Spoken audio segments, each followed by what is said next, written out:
রাজধানী সহ দেশের বিভিন্ন স্থানে দেখা দিয়েছে জ্বালানি তেলের সংকট। ছুটির দিনে ফিলিং স্টেশন থেকে জ্বালানি তেল সংগ্রহের খবর জানাতে রাজধানীর বিজয় সরণি থেকে যুক্ত হচ্ছেন রিপোর্টার ফরহাদুর রহমান এবং পঞ্চগড় থেকে যুক্ত হচ্ছেন রিপোর্টার সোহাগ হায়দার। প্রথমেই যাচ্ছি ফরহাদের কাছে।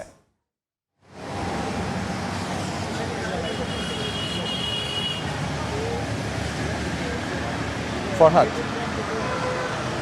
জ্বালানি তেলের সংকট সময় যত যাচ্ছে তত বেশি প্রকট হচ্ছে। আমরা জানি ঢাকা শহরের বিভিন্ন পাম্পে তেলের সংকট থাকলেও এলেনবাড়ি তেজগাঁওয়ের এই ট্রাস্ট ফিলিং স্টেশনে কিন্তু তেলের কিছুটা সংকট কম ছিল, অর্থাৎ তারা কিন্তু অবারিতভাবে তেল পাচ্ছিলেন, সেটি তারা সরবরাহ করতে পারছিলেন। তবে আজকের চিত্রটা কিছুটা ভিন্ন। গতকাল 26শে মার্চ তারা তেল সংগ্রহ করতে পারেননি এবং সে কারণে তারা আজকে কিন্তু তেল সরবরাহ করতে পারছিলেন। শুধু আজকে না, গতকাল রাত 9:55 পর থেকে এই পাম্পেও তেল সরবরাহ বন্ধ রয়েছে এবং তারপর থেকে আসলে যারা মোটরসাইকেল চালক, প্রাইভেট কার চালক সহ অন্যান্য গাড়ি যারা আসলে চালান, সেই চালকরা কিন্তু অপেক্ষা করছেন তেলের জন্য। এখন এখানকার যে কর্তৃপক্ষ আছে পাম্পের, তাদের সাথে আমরা কথা বলেছি। দুপুরের পর নাগাদ তারা আসলে তেল সরবরাহ করতে পারবেন। ইতিমধ্যে তাদের যে লরি সেটি ডিপো থেকে তেল সংগ্রহ করেছেন এবং এই পাম্পের পথে আছেন। এবং এখানকার যারা আসলে অপেক্ষারত চালকরা আছেন তারা তীব্র সংকটের কথা আমাদেরকে বলছেন, কেননা অনেককেই আমরা শুনছি যারা 2টা থেকে এখানে অপেক্ষা করছেন, কেউ ভোর 4টা থেকে বাইকে মোটরসাইকেলে তেল সংগ্রহ করার জন্য অপেক্ষা করছেন। অনেকেই দেখছি পেপার বিছিয়ে বসে গেছেন, কেননা একটা দীর্ঘ সময়ের অপেক্ষা কিন্তু। এবং এই যে আসলে মানুষজন অপেক্ষা করছেন তাদের নানান ধরনের সমস্যা কিন্তু হচ্ছে।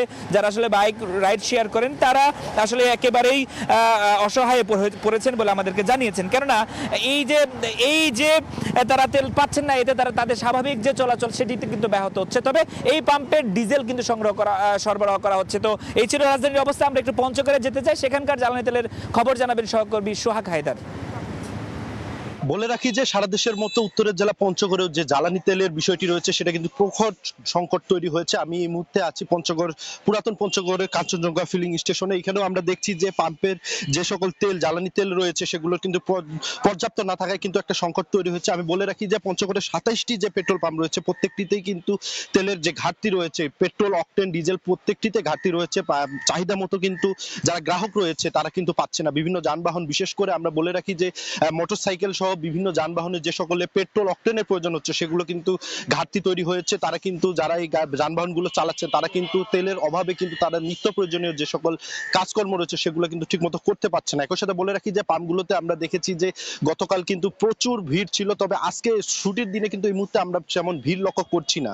একই সাথে বলে রাখি সকাল থেকে কিন্তু এখানে আমরা লক্ষ্য করেছি যে বিভিন্ন যানবাহন এসে কিন্তু এখান থেকে খালি হাতেই তারা ঘুরে গেছে। তারা বলছেন যে তেল না পাওয়ায় কিন্তু চরম বিপাকে পড়েছেন। বিশেষ করে যারা দূর দূরান্তে ছুটে যাওয়ার চেষ্টা করছেন নিত্য প্রয়োজনীয়, তারা কিন্তু চরম বিপাকে পড়ছেন। সকলের দাবি যেন দ্রুত এই সংকটটি নিরসনে সরকার যেন প্রয়োজনীয় ব্যবস্থা গ্রহণ করে, এমনটি কিন্তু যারা ভোক্তা রয়েছেন তারা কিন্তু আমাদের বলছেন। এবং আমরা মালিক পক্ষের সাথে কথা বলেছি, যারা এই পেট্রোল পাম্পগুলোর মালিক রয়েছে বা কর্তৃপক্ষ, তারা বলছেন যে সকল পেট্রোল বা জ্বালানি তেলের যতটুকু চাহিদা রয়েছে সে চাহিদা মতো না পাওয়ায় কিন্তু তারা কিন্তু যে ভোক্তা বা গ্রাহকদের মাঝে কিন্তু ঠিক মতো বিলি করতে পারছে না। একই সাথে আমরা বলে রাখি যে সর্বনিম্ন 100 টাকা থেকে 200 টাকা পর্যন্ত কিন্তু বিক্রি হচ্ছে তেল, এর বেশি কিন্তু দেওয়া হচ্ছে না। একই সাথে বলে রাখি যে এর ঘাটতির কারণে কিন্তু চরম বিপাকে পড়েছে সীমান্তের এই জেলার মানুষজন। সকলে বলছেন যেন প্রশাসন তদারকি করে এই সমস্যা যেন নিরসনের প্রয়োজনীয় ব্যবস্থা গ্রহণ করে, এমনটি সকলের দাবি।